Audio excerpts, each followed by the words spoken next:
greatest lessons that I've learned after going into our 4th season of doing the Rolonda Show is listening to people as they talk about their lives. You know, there's so much more to a life than just what you get on face value. And sometimes just peeling back the layers, we learn a lot more about people and a lot more about ourselves. Who knows, maybe something in your life could help me with something in my life. Now, typically, we only get to see the public image of our favorite actors and comedians, but folks, you know, they're people too. In fact, on today's show, you're going to experience a side of Bill Cosby that you have probably never or rarely seen. We all know Bill Cosby as the king of sitcoms and, golly, maybe one of America's favorite dads. But what you probably did not know is that he has an EED, or a doctorate in education. He also what you might not also know about Bill Cosby is that for years his brother Russell has been holding on to a very deep, dark secret, a secret that he's going to share with us that actually he found out about only recently. Russell's going to be joining us later to share his personal story. But right now, I'd like to introduce you to one of America's absolute favorites. I know he's one of my favorites for sure. Bill Cosby. Give him a warm welcome. Hello. Oh, thank you so much. Look at this.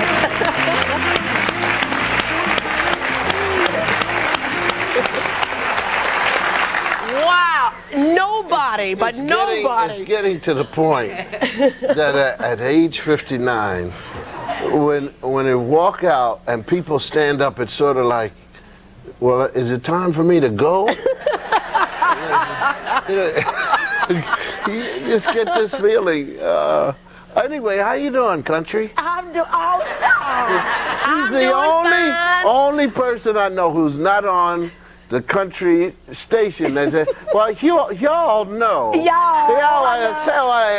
And it's all there. She's not making it. You know, some hosts, all of a sudden they get down at a certain point. You know, when they're going to talk, say, well, honey, you know, but this is here. Yeah. It's just stuck all inside. Well, y'all. You know, I expect to see Andy Griffiths come out. Stop! I don't believe it.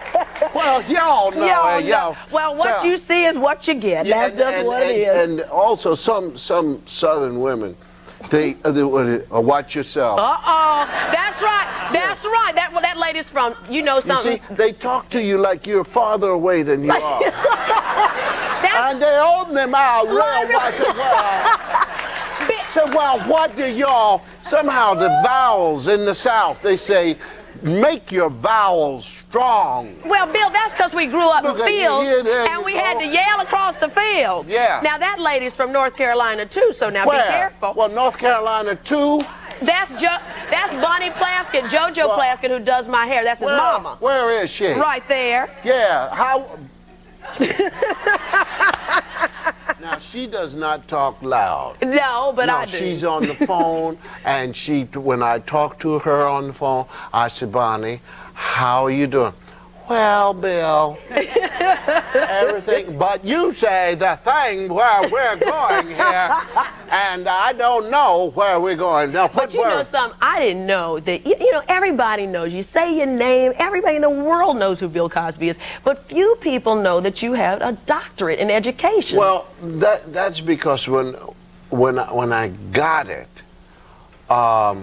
there was a whole lot of controversy about whether or not I had earned it.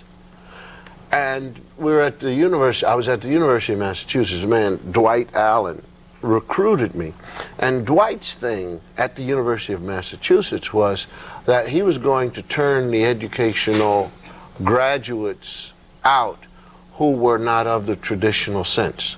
And so he grabbed me because of the work that I was doing with Sesame Street and the electric company, and he had seen Fat Albert, and he knew what I was doing with Fat Albert because I had a psychologist who was looking over the scripts, and we were talking about education and trying to aid the people, and he said, I want that in my program.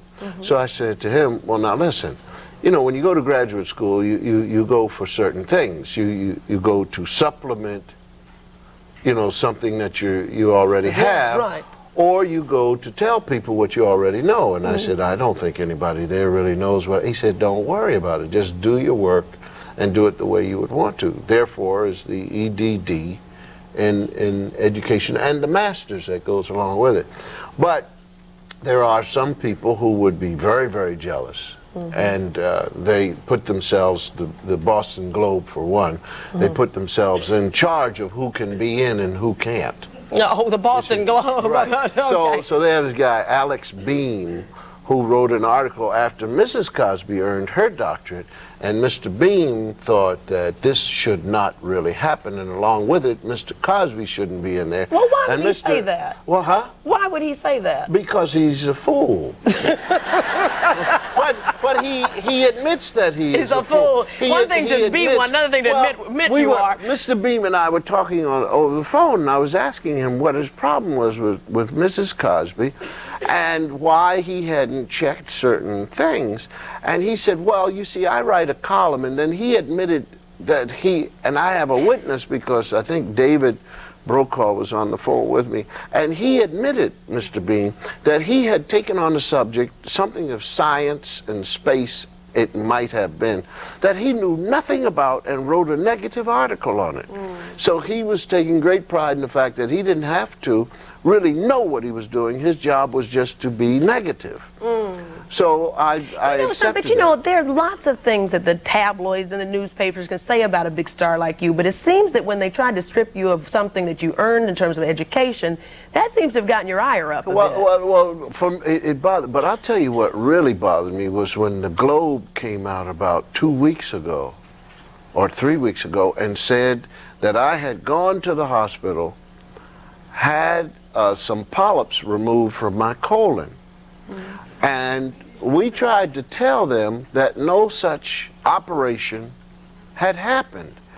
And they went ahead with the story. Went ahead with the story anyway, and put it on the front page. Well, I got on the phone and I started talking and talking and talking and telling them how upset I was. But I didn't realize how far it really had gone and the damage they had done.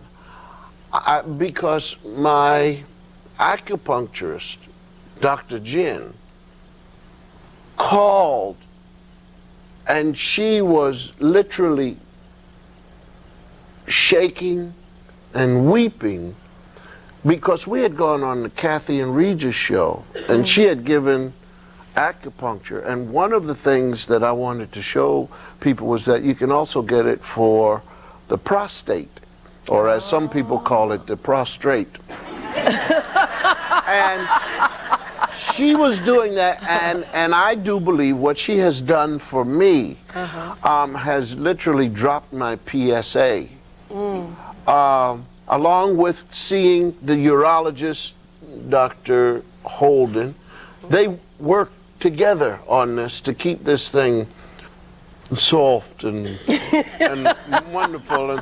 But anyway, she was upset because she had gone on TV and worked on it, and then these people came out and said polyps and prostate, and she was... What do you do when those tabloids start making up all those stories? Well, I call them up. You do personally? Well, I call them. Yes, I have, and then I have David Brokaw on the phone with me. Who works with you? Yeah, he's the public relations man, and we talk and we try to explain to the people that this is not fun. Do you ever sue them? Not yet. It has come very, very close. Yeah. I really try to get them to become human beings as opposed to some money grabbing, because you know it's not just the Globe, it isn't just the Star, it isn't just the National Enquirer, it's the people who pick it up, the people who pick up those papers and try to admit that they don't. If people, yeah, and then try to admit also that they don't believe it.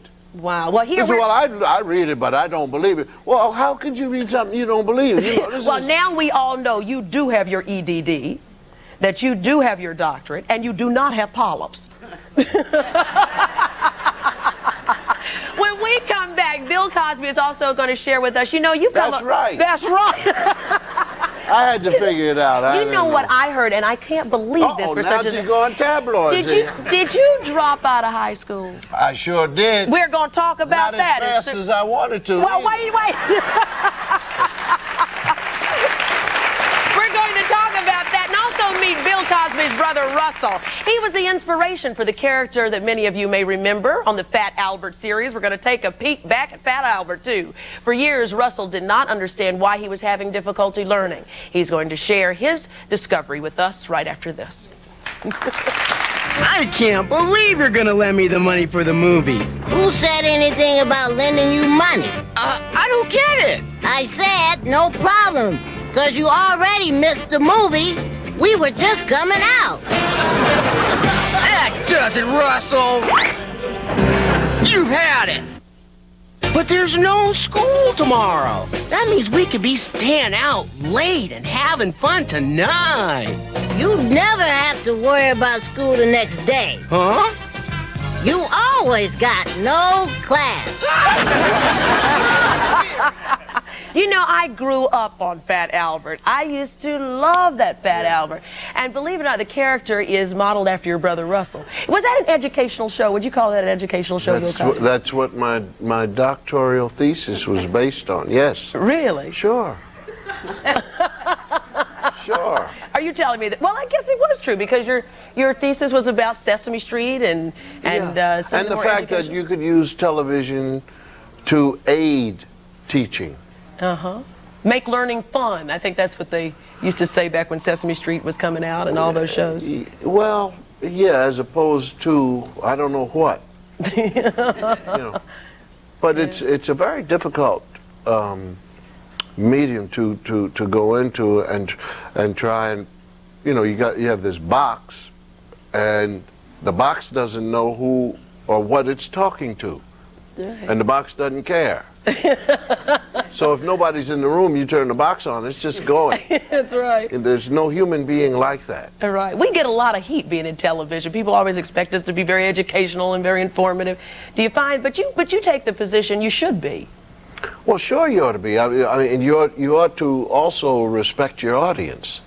And many people project their own level onto the audience. And if they're lazy, then they figure, well, I don't have to know that or say that or do that properly because they won't know the difference. And it's not fair. Yeah, the audience is very savvy, very smart. As you see, we are spending this hour with Bill Cosby, who is I just really appreciate the things that we're learning about you beyond the on the TV screen and all that big career. We're learning about you, the man. And it was really fascinating for us to learn that you have a doctorate in education, but even more fascinating, did you guys know that Bill Cosby had dropped out of high school? Is that like Bill Cosby? No. I went to school with all these people. They all know, right? Why did you drop out of high school? It's a long story. It has to do with being born first. First of all, this is all my interpretation. Right. My mother and father, I don't blame my mother and father for a single thing. I'm talking about where I was living, what I was doing, and how I figured this is what I ought to do. Firstborn, my mother and father taught me to read, to write, to count change, so that I could be a kind of servant for them. In other words, what did they do? Well, they go to the store. Well, they were people who would work. They were workers. Right. And they were poor. I didn't understand poor. I knew what poor was and is, but I didn't know how they got to be poor. And I didn't know why they chose to stay there. And I went out, I saw some rich people. I came back and I want to be one of them. No, I told them, I said, listen, let's go. I know where the rich people are.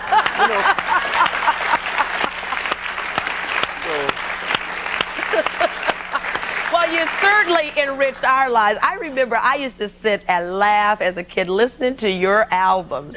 As you talked about you and your brother Russell. My favorite was when you had the water in your cheeks and you go, yes, you come down the hall spitting water on each other doing the pajama party. Please don't tell my mother that.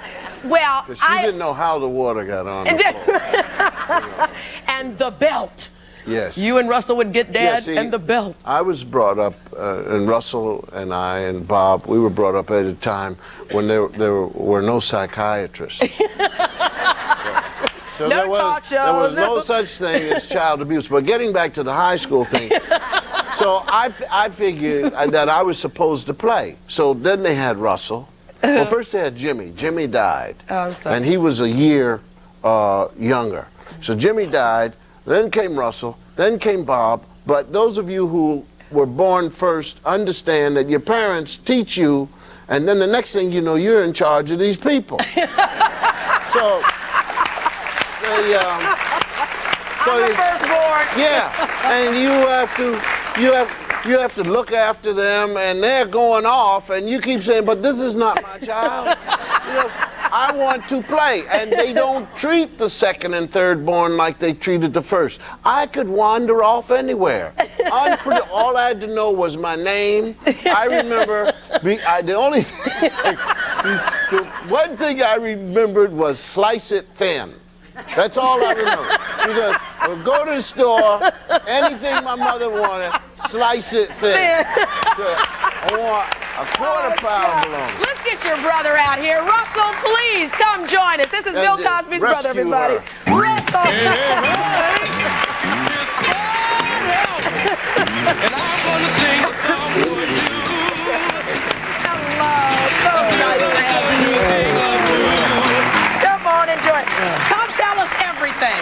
We want to hear it all. Was he a rough big brother on you? Sit down. Since he's always have to sit down. Boy, what was it like growing Well, up? first of all, you have to understand, he was born in the projects. Richard Allen Projects, 919 Apartment A. And where? Here in New York? Philadelphia. Philadelphia, okay. North. North Philadelphia, okay. So now, tell us, what was he like as a kid? He was quite mischievous, but he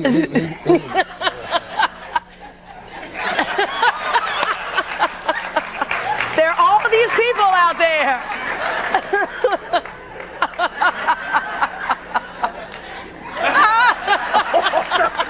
You know what he said? He said, if I shook your hand, I'd better watch it. I've had to count my fingers when they were gone. What is he? Does he pick on you a lot like that? just a little bit. Just a little bit. Yeah, see, how old are you?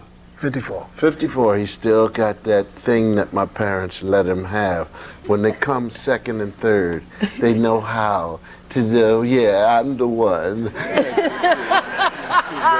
54 is still doing it. Do you have one favorite memory from childhood? 'Cause No, he doesn't. First of all, look at our coloring. Now wait a minute. Look at our coloring. So it started out bad for him. Because they would say, "Oh, that's the milkman's son." That's and then, huh? We'll be back with that and more secrets. And then along. Wait, we'll be back in a minute. We've got to take a break. We'll be right back. Where are we going?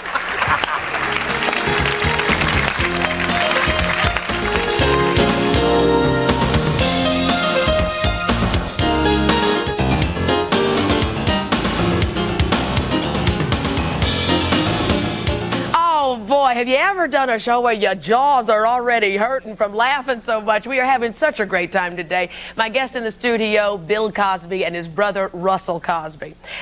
You know, we have been laughing here, having a good time. I can imagine that just when you guys get together, you're always having a whoop-it-up time. But I understand that there were some tough times that you went through where you had to pull together as brothers. And some discoveries that you've just recently made, Russell. Okay.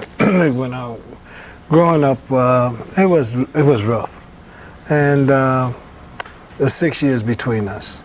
And in school, when you're in school in the 40s and you look over at your friends and you're doing little tests or dictation or whatever, and they're finishing, you still struggling. You be saying like, "That's wrong."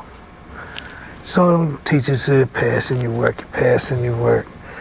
And they would, Russell, what is this?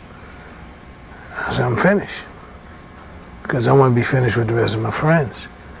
So I said, I want to see you after class. So, okay. So after class, they said, well, you don't even have half of this done. So I said, well, that's the best I can do.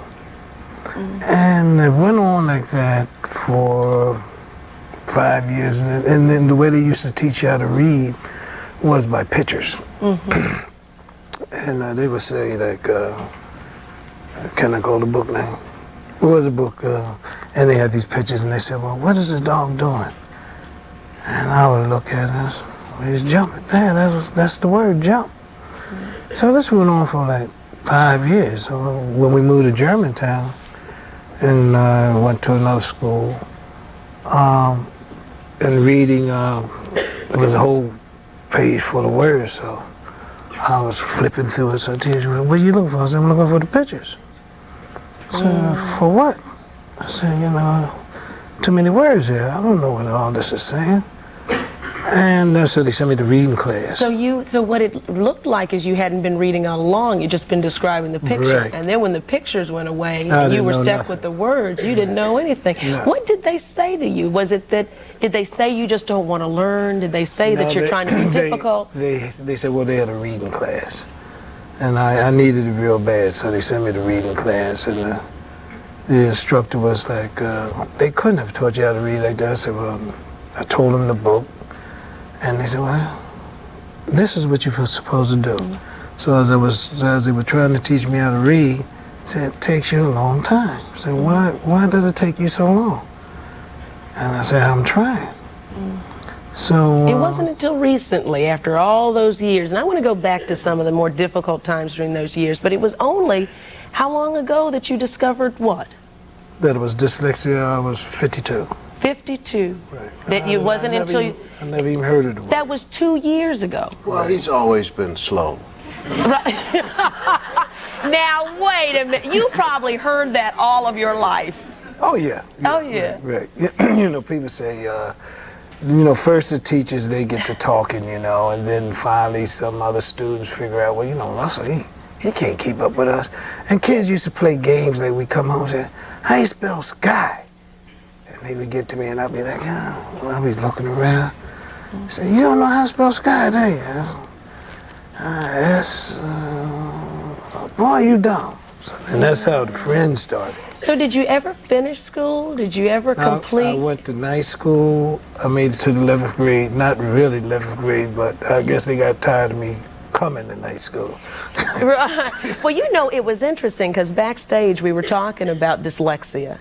And we were just kind of saying that it wasn't until in this last decade that we even started learning how to pronounce the word, what the word meant. It's sometimes when the brain disconnects and makes scrambles things. Is that right? How would you describe it? Well, that's what I've been told. But I would think that when you heard that just 2 years ago, it made sense for the difficulties that you had in your life. Well, learning, then I had to learn what dyslexia was. Right. Not knowing, because you have to realize all my life I've been told I was too slow. If you had more time, you would do better. And like when... Yet he has 2 children. No, he has 2 children who have... Tell him about tell her about the children. Okay, so when my children, when they went to school, my thing was to make sure that they were educated because of my background. Right. But they didn't have any problem. You know, they went to a private school and they did very well. They do not have dyslexia. No, the daughter is a graduate of Alabama A&M. And his son is a graduate of NYU. Wow. No, graduate with honors. With honors. Right, with a master's from NYU.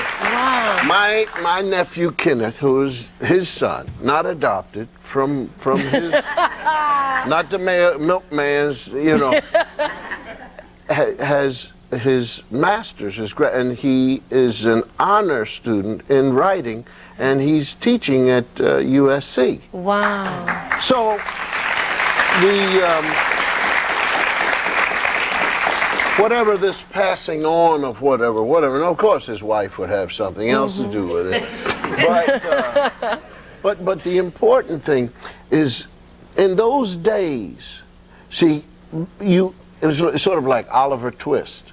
You know, you hit people, you put them in a room. We had what was called an OB class, which stood for out of brains. And these people were always going to the zoo. They were always going to baseball games. They were finger painting. These were sort of like lost people. They just let them do whatever, keep them calm. See, they didn't have Prozac in those days.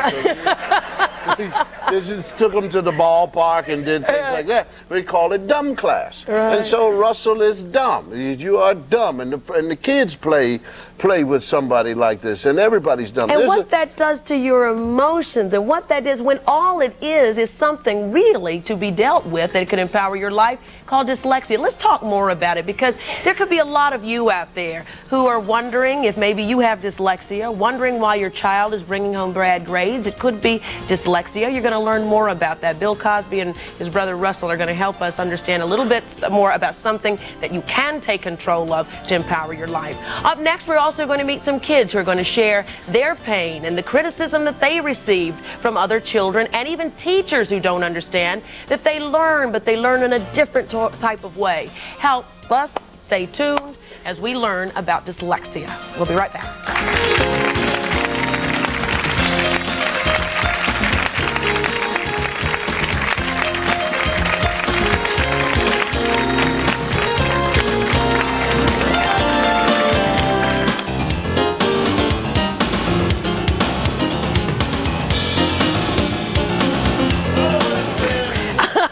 Bill Cosby is causing a ruckus up here on the stage. What are you doing now? I said, is this the part that I see with people? I don't understand why you don't get your thing. You're the people.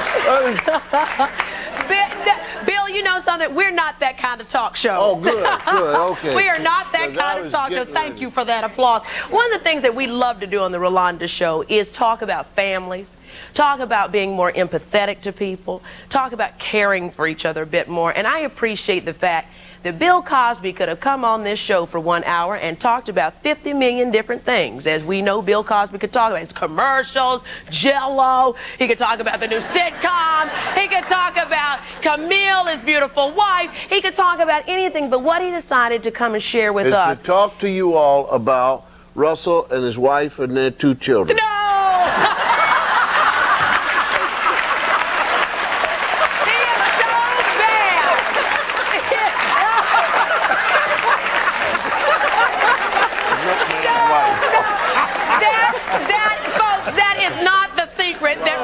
Let's come in and talk with us about. No, what? I just wanted them to know that she's a milkman. I must tell you, though, I really feel honored that you and your brother would come on this show and open up and share a secret that has been in the Cosby family, that Russell actually, for many years growing up, suffered from dyslexia. And now at 54 years old, it was only 2 years ago that he figured out it was dyslexia. Somebody around here was saying, we were talking during the commercial, and somebody said, well, how come they didn't know? So how they?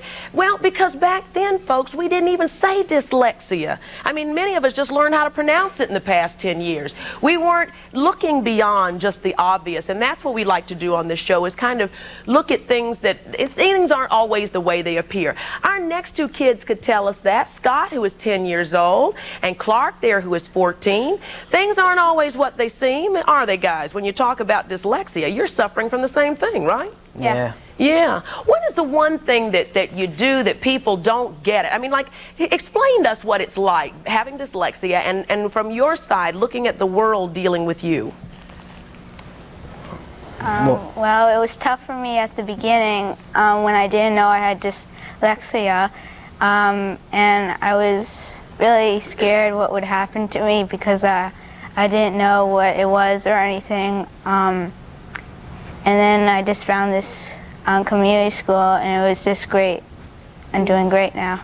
Does it make you feel a bit better as you listen and you hear like Bill Cosby understands what I was going through because his own brother went through that. Does that give you a sense of feeling a little more like people are understanding a bit more of what you're going through? Explain what that means to you.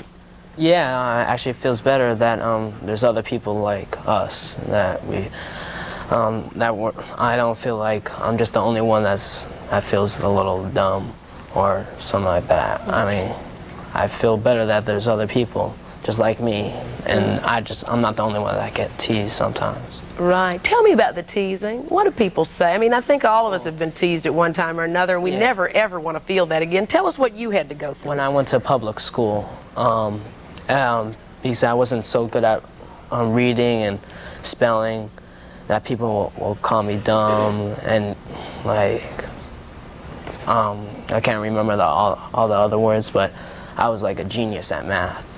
So that's you were a genius at math. I was better than most of the other people. Wow. Yeah. Goodness. Russell, can you relate to what he's saying? True. You are good in some things. Now, I was fairly good with math until I started tackling algebra.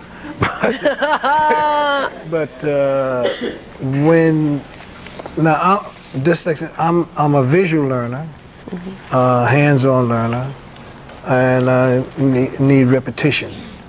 And with all that you put together, I can learn, which is a great thing for me now, to know that I can be taught. And that's the greatest thing of finding out about dyslexia, how I learn, and what it will take for me to learn. I think what happens to them, what happens to them is, I'm just going to jump in. They don't know what's wrong. They know that they're sitting, first of all, you're competing with the mainstream, and you're falling behind, and your peers are calling you names. You want to keep up with them. Henceforth, Russell finishes, he hands in the test the same time the other kids hand it, but he's finished half, and who knows how much is wrong of what he's done. He doesn't understand. He says, I got the answer correct. Am I right? I got the answer correct. The teacher looks at it and says, no, it's wrong. And you say, well, wait, as far as I'm concerned, I know I did it, and I did it correctly. Am I getting close to it? Yeah. So there are things that you do that you swear it was correct. It is not only with schoolwork, it's listening to things. Sometimes somebody will say something, or you'll say something to someone, and you'll swear that you said, go from here over there, verbally. But what you really said was, take a back seat and don't see me again. And you have, no, this is really? True. Am I right or not? Yes. There's a jamming going on, and there's the person sitting on the end who is responsible for helping these three, she and her colleagues, these three begin to learn how they learn. Yes. Carolyn, I want you to talk with us about that when we come back, because it is learning differently, and once we understand the difference, maybe we can have a little more similarities between us all as it comes to learning and helping each other learn. We're going to get a few tips on how parents can help their children. If you think that maybe your child is having a problem learning the basics, it could be dyslexia. We're also going to meet Scott and Clark's moms. One mom who took on the system to make sure the system supports her kid. We'll be right back in a minute.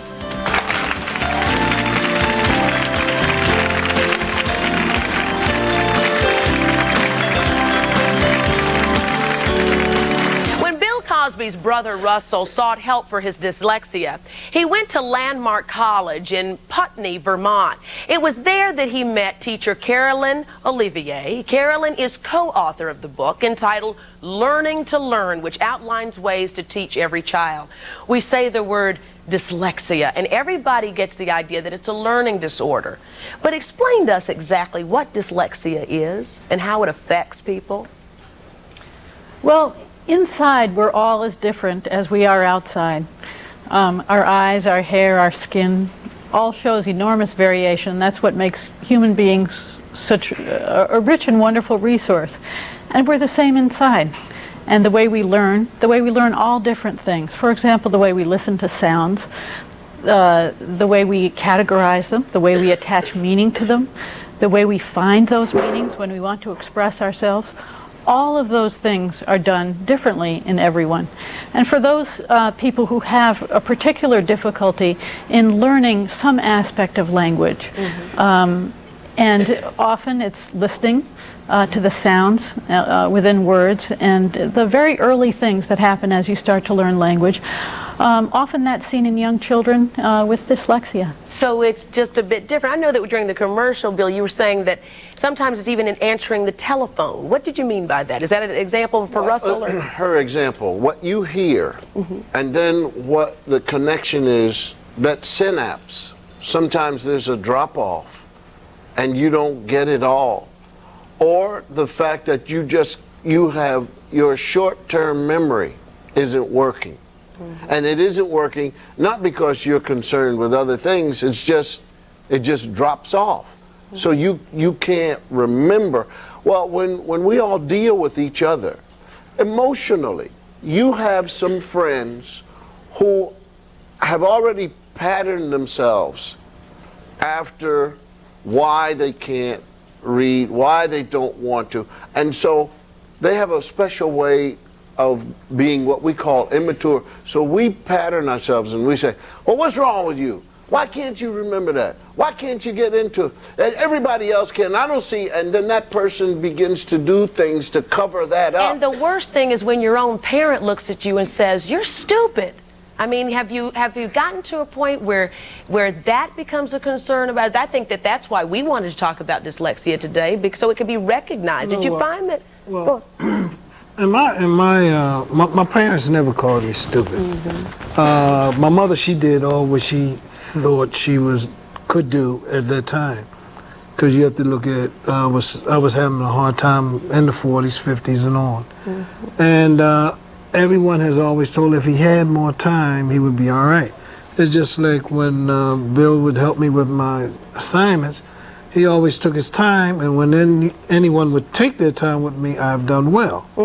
It's just when I was put in with, if you want to call it a norm situation to go along with the rest of the class. How did that affect your life? And I want you to get involved in this too, so people can understand why it's important that we care about this. How does it affect your life when you have to, when people don't understand your disability, your learning difference, let's say. Let's make it positive. Instead of saying disability, folks, on the Rolonda show, we're going to say your learning difference. When people, thank you, when people don't get it,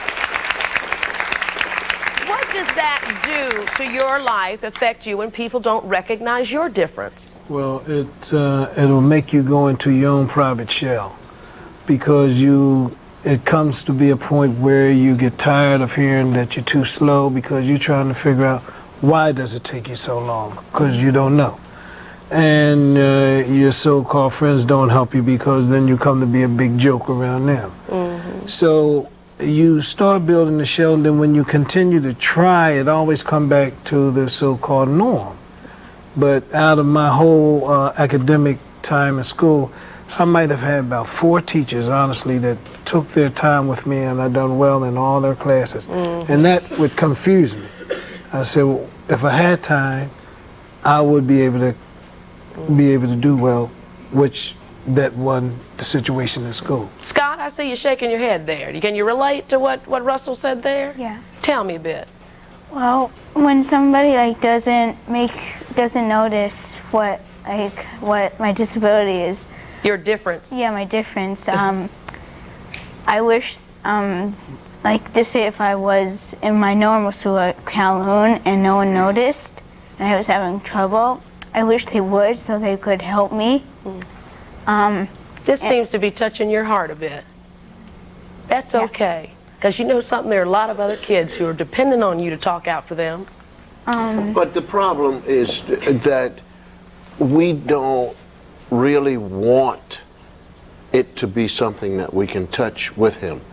It's more fun for us to call him dumb in the competitive sense. Competitive. That this is the mainstream. If you don't keep up, then you're dumb, and I don't want you to catch up. But I don't want him, I mean, he's got tears in his eyes, and we've all been to school and been called something. Believe me, hon, believe me. And this just happens to be the thing you're going to have to deal with. Well, the danger of this is we don't know what this young man will decide what he's going to do to society. If his peers are dumbing him down, we don't know if this young man one day just decides that he's going to do something against society or flat out just give up. Does it make you really angry inside, I would think? Talk to me a little bit about what you're feeling. Yeah, it makes me feel angry. When this kid called me stupid at school and everything, like he said, you're really stupid, you won't never catch up to me, with reading, like that. Yeah, you know something? Albert Einstein had dyslexia too. Did you know that Leonardo da Vinci had dyslexia too? No, I didn't. You didn't know that, did you? No. See, you learned something on the Rolonda show. Yeah. All right. We're going to meet Scott and Clark's moms next and see how they're dealing with it. Maybe some words for your own family. Stay with us.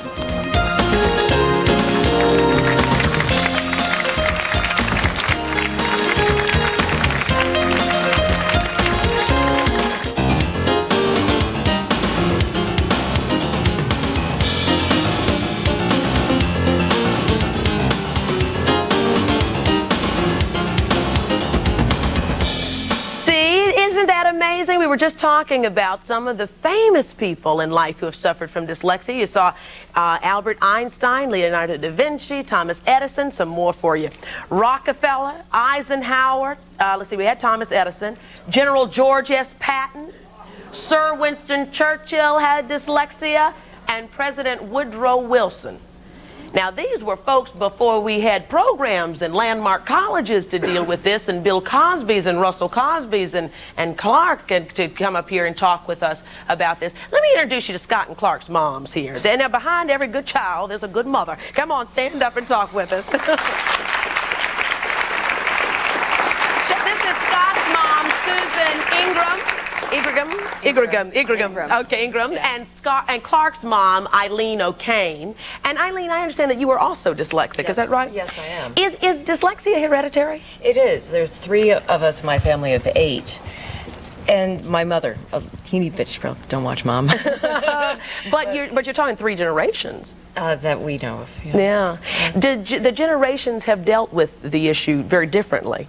Have you noticed a difference between how you were dealt with as a kid and your own son? Like Russell, I mean, I was just kind of like dumb or wasn't trying hard enough, and I graduated high school last year in independent study in art. I mean, I've never done anything for a living that I had to write. I'm a painter and a chef. So you just kind of put things together. You figure out what you can do. You find your own way. But you got to a point where you were angry with how the system was working. Well, the biggest problem is the federal government doesn't recognize dyslexia on the elementary school level. So you have to fight really hard. I had to bring a couple of suits against the Board of Education to get them funded. And I've paid otherwise private school up until this year. Wow. I finally got funding. As a parent, what is it like going through this? Did it take you a long time to recognize the difference that your child had in learning? Well, it is difficult initially. When you come to realize, I knew Scott had a problem with reading, early on, his teachers had said there's a difficulty with symbol recognition, which means like letters of the alphabet, he couldn't put it together. And initially, you sort of don't want to accept it. You can't believe that your child isn't like every other child, but I knew there was a problem, and the sooner I came to realize it and try to help him, the better it was. So I had to get into action. Yeah, you had to learn a lot, too. Yes, absolutely. Yeah. I studied a lot. I read loads of books, and I realized that I had to be my son's advocate. He was too young at this point to be his own advocate. He will learn as he gets older. Yeah. But I really had to get out there and fight for him to get what he needed. Right. A lot of help has been gotten through Landmark College. And Carolyn, I know that you have been spearheading so much education on this issue. Can you give us some tips that parents should look out for? How do I know if the learning disability or the learning difference that my child has is dyslexia? The best way really is to consult with your child's teacher and consult with professionals, but parents are often the first people who notice, and mothers around the world who watch their kids and give much, much more than 100% are really behind many children's successes. And all of those little things you do, listening and talking with them to help them develop their language skills, working with them to develop their many interests, because hold on one second. How do you help them develop interest when they're trying to develop learning? We'll get right back in a minute. Also coming up, we're going to meet a man who was so frustrated by dyslexia he dropped out of school. So how in the world did this guy turn out to be the manager of a multi-million-dollar firm? Well, we're going to find out right after this. Thank you.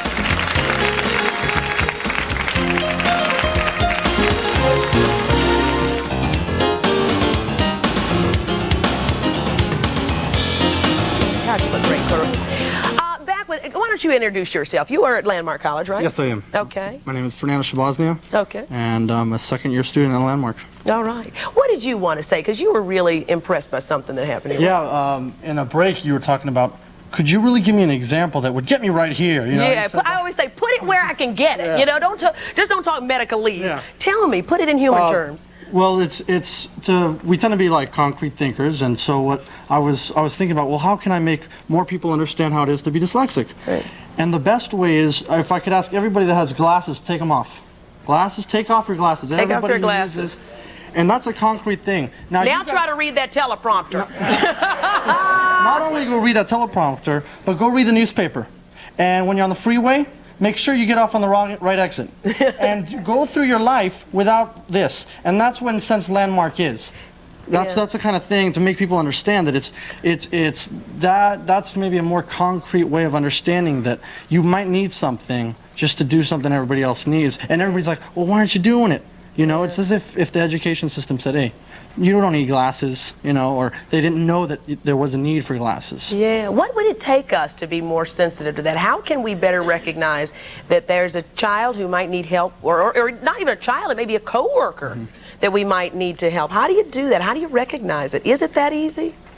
Well, there's many different things, and you have to look at each individual. But one thing that I admitted to my parents, and we had a good laugh at it, is that I always came up with some illness during, you know, like spelling tests. Throughout school, I was chronically ill. And there was no doctor that could diagnose exactly what I had. It was just always something always different. Always trying to miss school, you know, because that's a place where you just get bombarded. It's called testitis. Yes.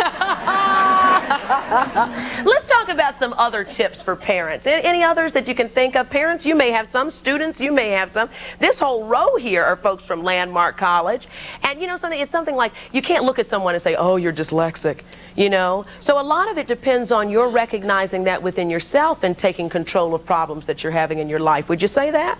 Definitely. I mean, I think that... Stand up for me. Okay.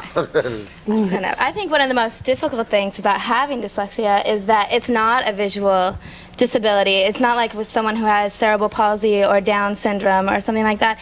It's not something that you can look at and say, oh, you look dyslexic. You know, like, that doesn't happen. And that's what's so frustrating going through the school system is my mom knew when I was 6 years old that something was wrong with me, and the school's like, nothing's wrong with her, she's just lazy, or but it seems like the teachers would be the first to understand dyslexia when they see it. Is that true? But they don't. But they don't.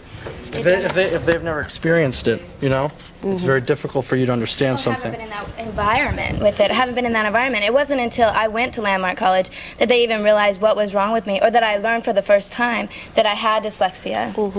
But also, you're looking at kids or people who appear to be, they're Caucasian, middle income. Now let's go to a place of Latinos, African Americans, Asian Americans, lower economic, and you see kids, now they're already supposed to be dumb. No, let's be realistic, folks. Let's be honest. They're already supposed to be dumb. Yeah. Now you get a kid like that, and they're already supposed to be lazy. Now you have teachers who come into the system who already know what these kids are already supposed to be. How many, and it's not just black, Latino, Asian, quote-unquote minority. When you go back in history, French on French, Lower economic versus the upper class, Right. royalty. Right. You will find that poor people are always put in some situation where they are loud and wrong, and their bodies are the only things that they can give up to keep and stay in the position they're in. And education is laughed at. Ho ho, what do you want to learn for? I mean, the first weapon of anti-slavery is to learn to read. That's right. Stop right there for a moment. I'm going to let this young man speak in just a moment, and this man speak in just a moment. This is a man who is dyslexic who became a great student. I'm going to let you talk in a minute, but wait. And this man became a multi-million-dollar businessman. We're going to talk to them right after this.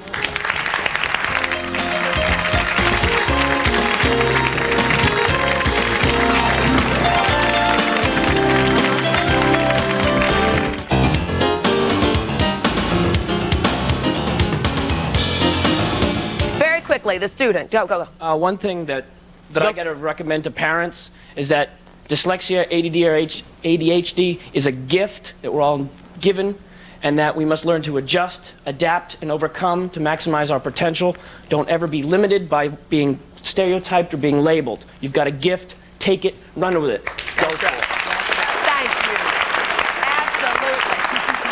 Somebody who did just that is my next guest. Thank you very, very much. Thank you. Look at Bill Cosby, appreciated that. Let me get my introduction up on the teleprompter, please, for my next guest. Thank you. Can we go to our introduction? You were brilliant, you were wonderful, and I appreciate that. I'm telling you, Andy Griffith is going to come. Andy Griffith, stop! I appreciate it. I appreciate that.